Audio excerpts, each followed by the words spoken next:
On January 17, 2026, President Donald Trump escalated his bid to acquire Greenland by announcing new tariffs on 8 NATO allies that have opposed his plan.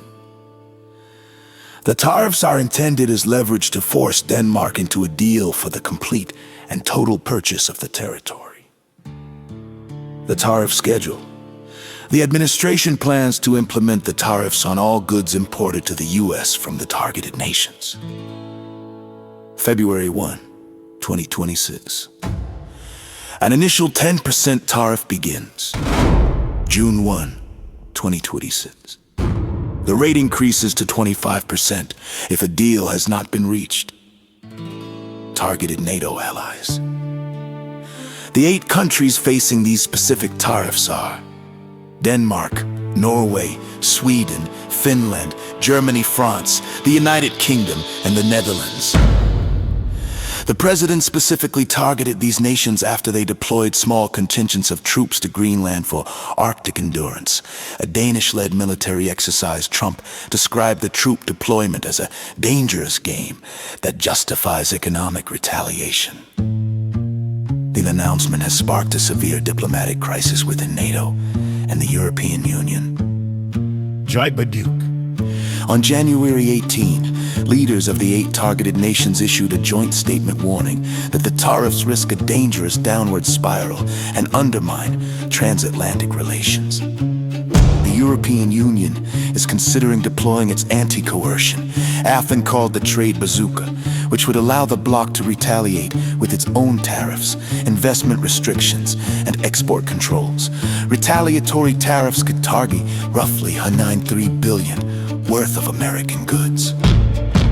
Defying threats. Danish Prime Minister Mette Frederiksen and Greenlandic Prime Minister Jens Frederik Nielsen have both stated that Europe will not be blackmailed and that Greenland is not for sale. In a show of sovereignty, Denmark announced it would send a substantial number of additional combat soldiers to Greenland on January 19, 2026. The move has faced bipartisan criticism.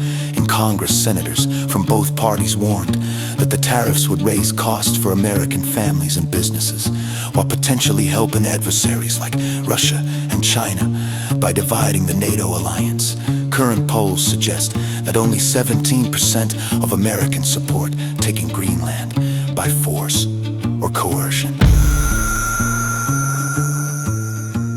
As of January 19, 2026, the standoff between the United States and its European allies over Greenland has escalated into a major diplomatic and economic crisis following President Trump's latest actions.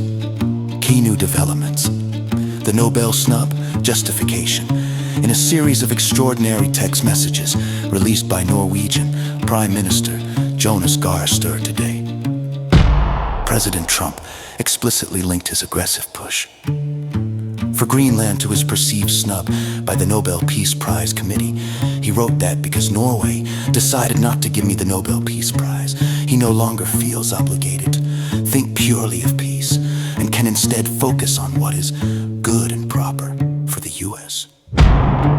Refusal to rule out force. When asked today if he would consider military force to seize the territory, President Trump responded, "No comment." This follows White House statements that all options are on the table for the acquisition. Mass protests in Nuuk. On January 17, 2026, large-scale protests erupted in Greenland's capital, Nuuk, with citizens carrying signs reading, "Greenland is not for sale," and rejecting U.S. threats.